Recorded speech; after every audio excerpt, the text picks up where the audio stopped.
Классная серия и зрелищные битвы Сяо Яня и Яо Лао.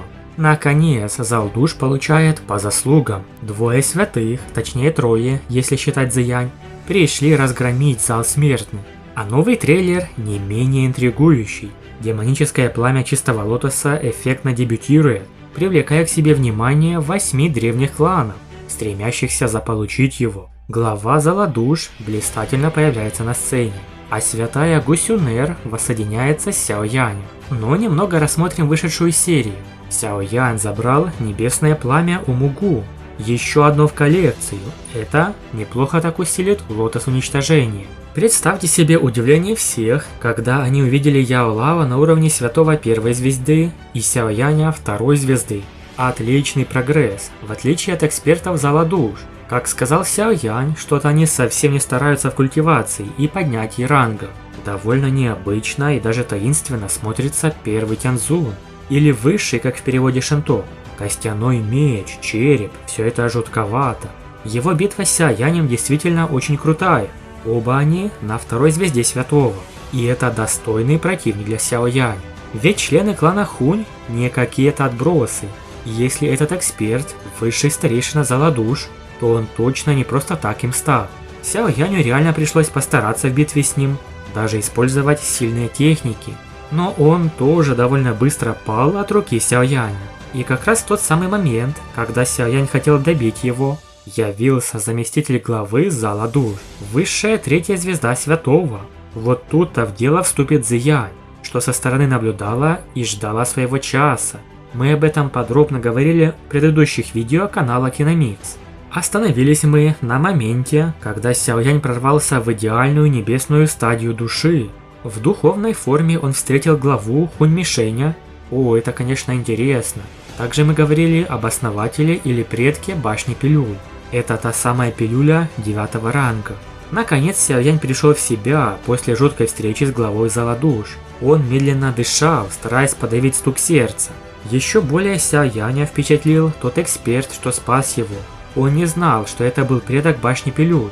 Невольно он подумал, сколько же скрытых экспертов живет на центральных равнинах. А еще Сяо Янь раскрыл местоположение, где именно появится небесное пламя.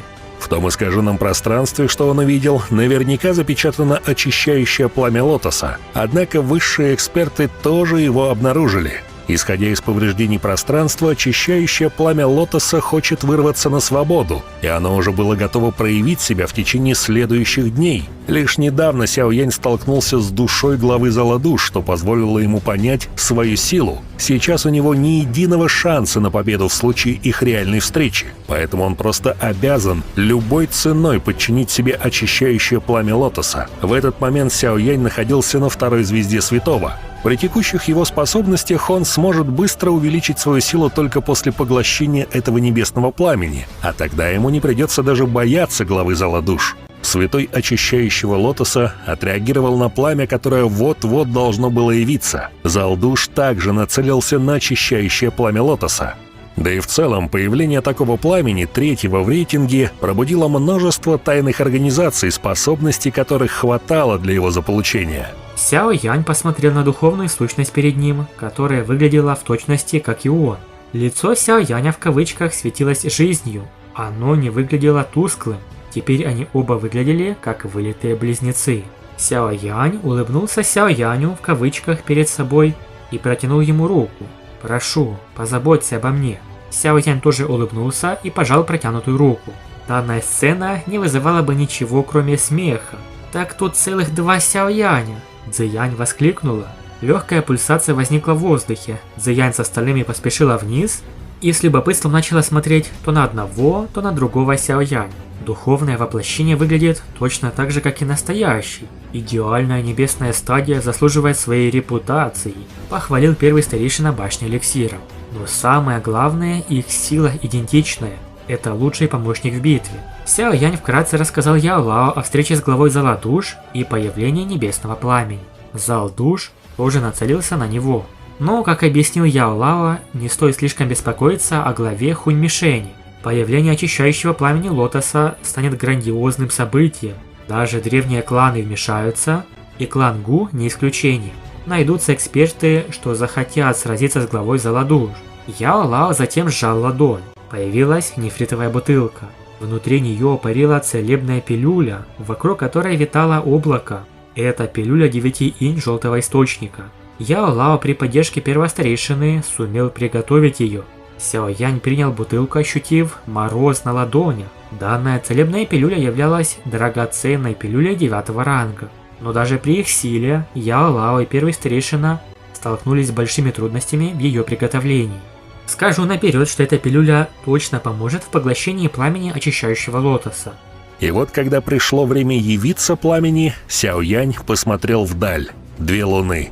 Одна над другой появились в небосводе. В то же время 9 ярких звезд показались в небе, находясь под вниманием множества экспертов. Они образовали особое созвездие. Появление 2 лун, сверкание 9 звезд, возникновение волны мирового происхождения, нисхождение демонического пламени.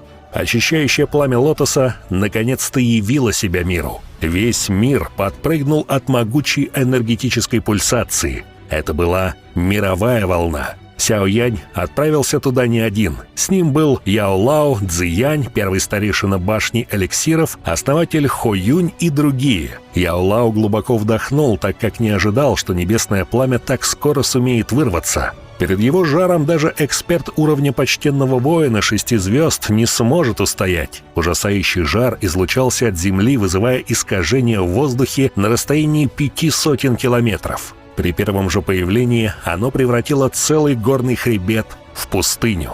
Пространство печати пламени очищения уже разрушено, однако само пламя находится внутри пространства. Сяо Янь и все остальные собирались войти туда. Лично пришел даже сам глава зала душ Хунь Мишень. Но он не стал нападать из-за Цзи Янь, святой 4 звезд и других союзников Сяо Яня. Среди всех присутствующих сильнейшим был святой 4 звезд. Древние кланы заключили между собой соглашение. Высшие эксперты, сила которых пересекала черту святого 5 звезд, не имели права вмешиваться. Поэтому ни один клан не послал чрезмерно сильного эксперта.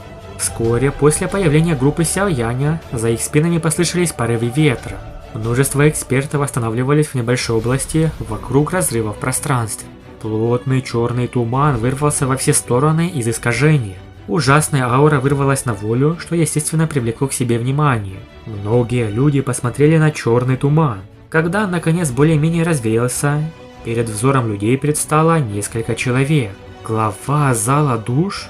Группа Яо Лао прищурилась, когда посмотрели на человека в черных одеяниях впереди той группы. Именно от этого человека исходила страшная аура. Со стороны зала душ пришли 3 человека. Сам глава зала душ, потом заместитель главы и юный наследник главы клана Хунь по имени Хунь Фэн. Да, этот молодой эксперт клана Хунь считался самым талантливым среди молодого поколения. Его выбрал сам глава Хунь Тяньди. Хунь Фэн также обладает божественной родословной, намного превосходящей родословную Хунь Юя. Личность Хунь Фэна еще более зловеща. Он дебютировал как святой высшей 2 звезды. Хунь Фэн с первого взгляда обращает внимание на Сяо Янь, и вскоре между ними произойдет столкновение. А имя главы Хунь Мишеня обозначало вес и авторитет личности, с которым мало кто мог сравниться в центральных равнинах. Ни одна фракция, кроме Нового Альянса, не посмела громко объявить вражду по отношению к залу душ. В далеком прошлом Хунь Мишень однажды изничтожил десятки фракций за одну ночь. Кровь текла рекой, а трупы усыпали землю. Тогда погибло целых 5 экспертов уровня святого 2 звезд. Кого еще показали из прибывших? 8 древних кланов появляются один за другим. Каждый клан отправляет по 3 представителя во главе со старейшиной и в сопровождении 2 восходящих звезд. Естественно, древние кланы присутствуют, сыграв значительную роль в неудачной попытке зала душ завладеть очищающим пламенем. Более того, древние кланы знают о силе пламени. Они не намерены претендовать на него. Их единственная цель – остановить клан Хунь. Сяо Янь осматривал главу зала душ. Тот тоже посмотрел на него и произнес: «Падший клан Сяо произвел на свет выдающегося молодого человека. Данная ошибка лежит на плечах зала душ. Он обладает 5 видами небесного пламени». Хунь Фэн повернул голову и посмотрел на Сяо Янь. Он обладает 5 видами небесного пламени. Он не только определил, какие виды небесного пламени находятся в теле Сяо Яня, Он также сумел определить происхождение метода Ци, который он практикует. Обстановка становилась все более напряженной. Перед ними стоял по-настоящему могучий враг, и это понимали все. Улыбка исчезла с лица Цзиянь. Ее выражение стало серьезным. Она шагнула вперед и встала перед Сяо Янем, закрыв собой половину его тела, словно естественный щит. Среди всех его союзников только она обладала силой, способной выдержать прямую атаку главы Зала Душ. Однако даже она ясно осознавала разницу между ними. В открытом бою она не смогла бы одержать победу. В лучшем случае ей удалось бы лишь ненадолго задержать противника, выиграв время для остальных. Сяо Янь напротив оставался спокойным. Враги не станут действовать до тех пор, пока не получат очищающее пламя лотоса. Пока цель не достигнута, они не рискнут развязать полномасштабное столкновение. Также прибыли 3 человека из клана Янь. Когда Сяо Янь разглядел прибывших, то шагнул вперед и сложил ладони в уважительном приветствии. Впереди шел Хо Сюань из клана Янь, с которым Сяо Янь познакомился ранее в царстве Гу. Рядом с ним находилась девушка в красном платье с вуалью на лице, а позади них стоял старик в фиолетовой мантии, излучающий спокойную, но глубокую силу. Хо Сюань сразу определил уровень Сяо Яня и не скрывал своего удивления. Прошло всего несколько лет, но Сяо Янь уже прорвался на уровень святого. Такой темп развития был поистине поразительным даже для представителей древних кланов. Однако Сяо Янь тоже в ответ удивился. Хо Сюань уже достиг уровня мнимого святого высшего ранга. Скорость его прогресса была не менее устрашающей. Если бы Сяо Янь не поглотил сердце Бодхисаттвы, ему было бы крайне трудно сравняться с таким соперником. Сяо Янь внимательно исследовал состояние тела Хо Сюаня и внезапно ощутил внутри него необычайно мощную и горячую энергию. Источник той силы кроется в небесном пламени. После короткого обмена взглядами стало ясно, что Хо Сюань сумел подчинить одно из величайших видов пламени – пустынное пламя 8 разрушений, занимающее 8-ю строчку в рейтинге небесного пламени. Эта новость поразила Сяо Янь. Он знал, что клан Янь владеет несколькими видами небесного пламени, но не ожидал, что помимо пламени Красного Лотоса, у них окажется еще и столь высокоранговое пламя. Он сам прошел через бесчисленные опасности, чтобы собрать свои небесные огни. В его распоряжении уже находилось 5 видов, включая сильнейшее пламя 3000 звезд, 9-го ранга. Но по сравнению с возможностями древнего клана, путь Хо Сюаня выглядел значительно легче. Это невольно вызывало зависть. Хо Сюань представил старика в фиолетовой мантии, старейшину Хо Яо. Тот тоже обладал небесным пламенем, пусть и более низкого ранга, пламенем воды огненного облака, занимавшим 16 место в рейтинге. Таким образом, 3 прибывших несли в себе по одному виду небесного пламени. Если прибавить к ним 5 сущностей огня Сяо Яня, получалось, что в одном месте собралось 8 видов небесного пламени. Невероятная концентрация силы, способная потрясти весь континент. Но и самым долгожданным будет появление клана Яо, клана алхимиков, родного клана Яо Лао. Среди них старейшина Яо Вангуй, тот самый, что изгнал Яо Лао без причины. Об этом мы поговорим в следующем видео. Большое спасибо за просмотр. Подписывайтесь на канал, ставьте лайк и всем пока.